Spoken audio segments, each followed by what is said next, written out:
Hello everyone, welcome to Samadhan series of Aditya Anjali math once again. Exercise 6.2 triangle chapter है geometry class 10th का और NCERT book है आपके सामने। क्वेश्चन आपको दिख रहा है। बीपीटी का इस्तेमाल करते हुए इस सारे क्वेश्चन को सॉल्व करना। BPT means basic proportionality theorem, आप इसको थेल्स थ्योरम भी कह सकते हैं। इसमें होता क्या है कि किसी भी ट्रायंगल में किसी भी एक साइड के पैरेलल कोई भी थर्ड साइड या फोर्थ साइड दे दे और वो साइड बाकी जो दो साइड को जिन दो पॉइंट पर इंटरसेक्ट करेगी वो दोनों पॉइंट उन दोनों साइड को इक्वल रेशियो में बांट देती है। तो क्वेश्चन आपको दिख रहा है कि ए बी सी ट्रायंगल है जिसमें डीई पैरेलल टू बीसी है और आपको डीई पैरेलल टू बीसी है तो इसका मतलब बेसिक प्रोपोर्शनलिटी थ्योरम के अकॉर्डिंग होना चाहिए AD by B D is equal to A by E C. ऐसे ही सेकेंड फिगर आप देख रहे हैं एबीसी ही नाम है इस ट्रायंगल का भी और डीई पैरेलल टू बीसी यहाँ भी है। तो यहाँ भी आपको AD by B D is equal to होना चाहिए ए बाई ई सी। तो बहुत सारे स्टूडेंट कहते हैं क्वेश्चन सॉल्व तो कर लेते हैं बट प्रॉपर लैंग्वेज अरेंज नहीं कर पाते हैं। तो उस लैंग्वेज को अरेंज करते हुए इस क्वेश्चन को सॉल्व करते हैं। आप देखिए, समझने का प्रयास करिए। तो सॉल्यूशन में भाषा क्या इस्तेमाल करेंगे? ऐसे फिगर बना देंगे और लिख देंगे in the above figure, in the above triangle, जो भी रहे एबीसी पी क्यू आर जो भी नाम देगा आप भी लिख देंगे। इन जैसे कि एबीसी ट्रायंगल है और डी पैरेलल टू बीसी है तो इसमें लैंग्वेज ऐसे लिखा जा सकता है in the above triangle ABC since DE parallel to BC is given. आप इस इज गिवन को इज हटा के ब्रैकेट में भी गिवन लिख सकते हैं। देयरफॉर बाय बीपीटी हम क्या करेंगे? ऐसे ही सेम कंडीशन है इन दिस फिगर। तो यहाँ भी नाम सेम है एबीसी और डीई पैरेलल टू बीसी है तो यहाँ भी लिख सकते हैं in triangle ABC since DE parallel to BC. और सेकेंड भाषा जो बोले हैं कि इज गिवन के बदला आप ब्रैकेट में गिवन लिख सकते हैं। देयरफॉर बाय बीपीटी यहाँ भी लिखना पड़ेगा। तो बीपीटी के अकॉर्डिंग इस फिगर में और इस फिगर में क्या क्या होगा? तो जो वैल्यू दिया है वो तीन वैल्यू दिया है, इसका इसका इसका, चार वैल्यू में से तीन वैल्यू दिया है, एक निकालना है। तो पहले वो तीन वैल्यू में डाल देता हूँ दोनों फिगर में। तीनों वैल्यू में डाल दिया। अब मैं जो एक वैल्यू पता नहीं था उसको x मान लिया यहाँ भी और यहाँ भी। आप चाहे तो लिख सकते हैं लेट ई सी बराबर x, या नहीं चाहे तो आगे भी ऐसे ही मेंशन कर देंगे। तो बाय बीपीटी हम कर क्या सकते हैं? By BPT A D by B D must be equal to A E by C. A D by B D must be equal to A E by E C. ऐसे तो करना ही पड़ेगा। अब इसका वैल्यू हम पुट कर दें और ए डी का वैल्यू 1.5 है बाई बी डी का वैल्यू है 3 इज इक्वल टू, अब डी ए का वैल्यू 1 है और इसका वैल्यू नहीं पता तो x मान लिया। अब यूनिट आपको ध्यान दे देना है। अगर सबका यूनिट सेम है तो आप यूनिट नहीं भी लिखे तो काम चल जाएगा, लेकिन सबका यूनिट अलग अलग है तो फिर यूनिट लिखना पड़ेगा चूंकि यूनिट को इक्वल करना बहुत ही जरूरी होता है। तो यहाँ सेंटीमीटर सेंटीमीटर सेंटीमीटर था सब, तो एक जगह सेंटीमीटर लिख दिए और विदाउट यूनिट हम कैलकुलेशन स्टार्ट कर दिए। तो यहाँ जब आप इसको सिंप्लीफाई करेंगे तो आपको दिख रहा है 1.5 बाई 3, तो 1.5 2 जा 3 कह सकते हैं आप।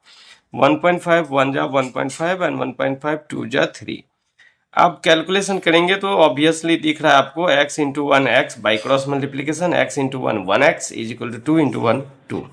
तो आपको मिला यहाँ x is equal to 2 into 1 2। अब यूनिट जो भी है वही लगा देंगे 2 सेंटीमीटर। लास्ट में लिख देंगे 10।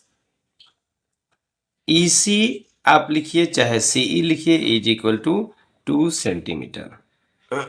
यहाँ इस फिगर में आप सेम काम करेंगे।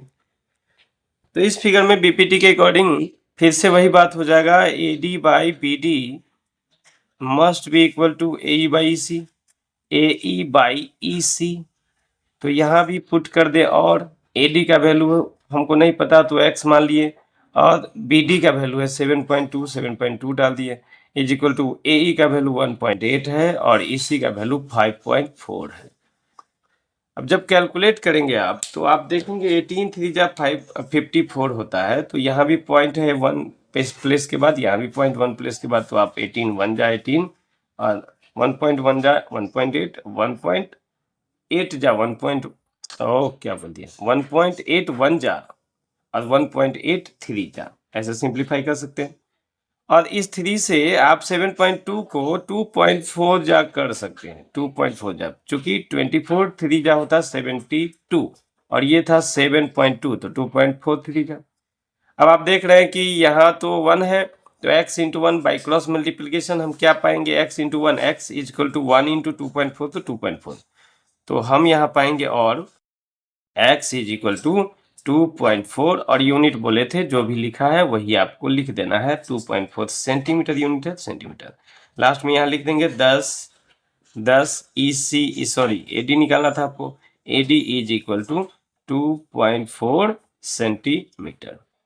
ऐसे ही नेक्स्ट क्वेश्चन आपको दिखाते हैं और उसको सॉल्व करके बताते हैं।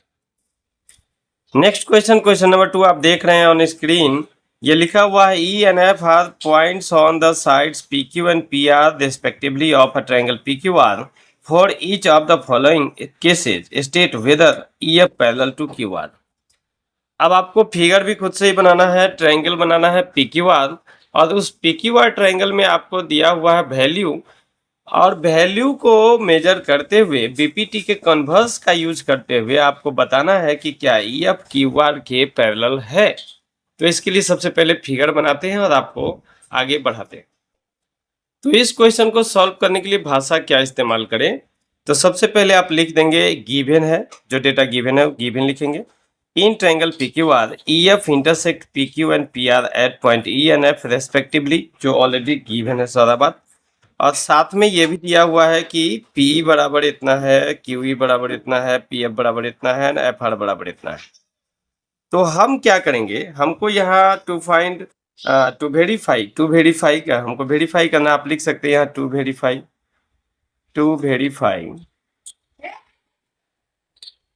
EF parallel to QR, EF parallel to QR, ये पैरेलल है कि नहीं है। तो उसको वेरीफाई करने के लिए हम क्या करेंगे, हम रेशियो पता करेंगे PE और P बाई EQ, इसी तरह से फिर रेशियो देखेंगे PF और FR का। अगर ये रेशियो इक्वल हुआ तो by the converse of BPT we can say that EF parallel to QR, otherwise not. तो पहले रेशियो पता करते हैं हेयर, पहले इतना बात तो लिख ही देंगे निश्चित है। उसके बाद लिखेंगे हेयर P बाई QE, तो PE का वैल्यू रखते हैं 3.9, QE का वैल्यू रखते हैं 3, तो 3 को 3.0 कर दें। अब आप देख रहे हैं इसको अगर हम सिंप्लीफाई करें तो क्या होगा, अगर इस पॉइंट को इग्नोर कर दें, पॉइंट के बाद 1 डिजिट, पॉइंट के बाद 1 डिजिट, पॉइंट को इग्नोर कर सकते हैं आप, तो 13 3 जा 39 होता है और 10 3 जा 30 होता है।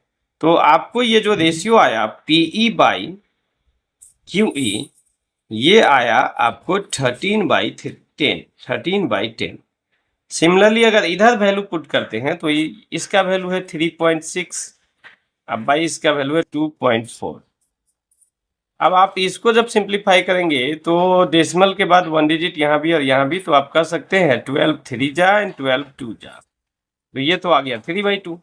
तो यहाँ आ गया आपको PF बाई FR, RF भी लिख सकते हैं या FR भी लिख सकते हैं, ये आपको आ गया 3/2।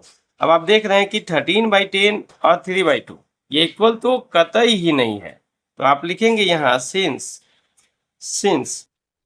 13/10 is not equal to 3/2, that is PE by QE is not equal to PF by FR। FR लिखे RF लिखे एक ही बात हुआ। तो जब रेशियो इक्वल नहीं हुआ तो हम कह सकते हैं कि by the converse of BPT EF is not parallel to QR because ratio is not equal. तो कह सकते हैं 10 by the converse of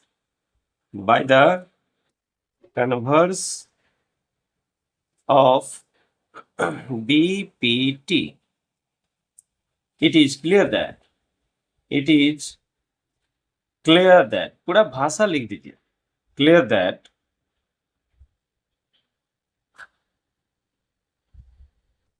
it is clear that EF is not parallel to QR, EF is not parallel to EF is not parallel to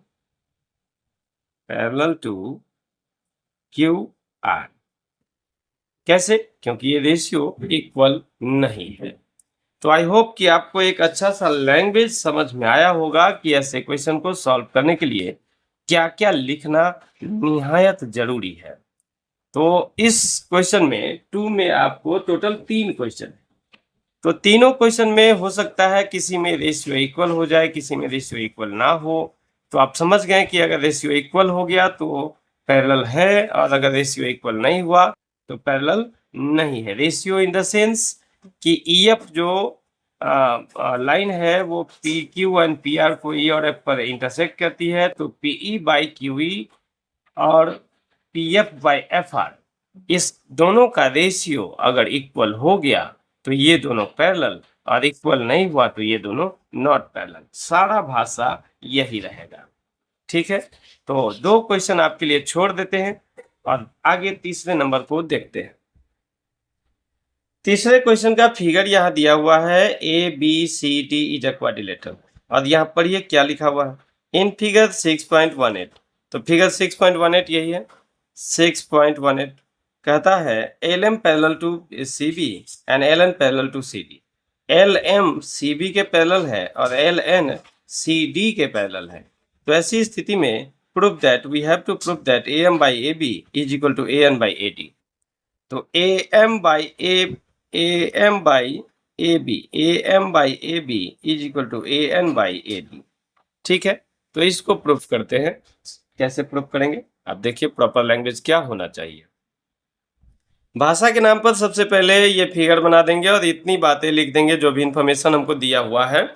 जैसे ये figure दिया था वही मैं कॉपी किया यहाँ पे, और in the given figure LM parallel to CB and LN parallel to CD जो भी इंफॉर्मेशन दिया था वो लिख दिया। हमको प्रूफ क्या करना है, उसके पहले टू जरूर लगा देंगे। To proof, to prove, proof नहीं, प्रूफ अलग चीज होता है। To prove AM by AB must be equal to AN by AD, यही हमको प्रूफ करना है। अब यहाँ पे चूंकि हमको दिख रहा है कि ML या LM पैरेलल टू CB है, तो in triangle ABC we can say that by BPT AM by AB is equal to AL by AC। And ऐसे ही आप कह सकते हैं in triangle ADC since LN parallel to CD, हम कह सकते हैं so by BPT AN by AD is equal to AL by AC। तो आपको इसी से प्रूफ हो जाएगा जो भी प्रूफ करना है। तो इतना बात तो लिख देंगे। उसके बाद क्या लिखेंगे, उसके बाद लिखेंगे इन ट्रायंगल ABC में आ जाइए। ABC जो भी बोला है वो लिख के दिखाते हैं। आप इतना बात लिख देंगे in triangle ABC ML parallel to BC या LM पैरेलल टू CB, है ना।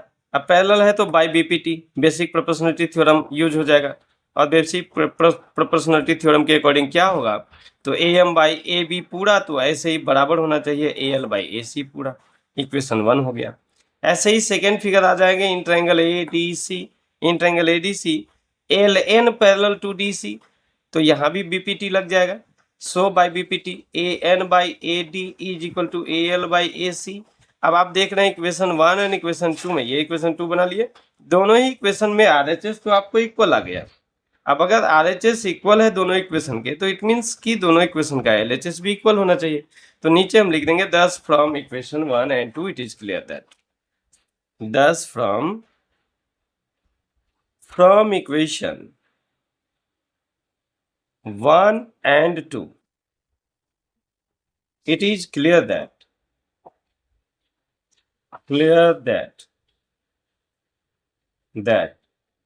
आपको RHS तो इक्वल है तो LHS इक्वल कर देना है। AM by AB is equal to इधर AN बाई AD हो गया। हेंस प्रूव्ड, यही तो प्रूफ करना था।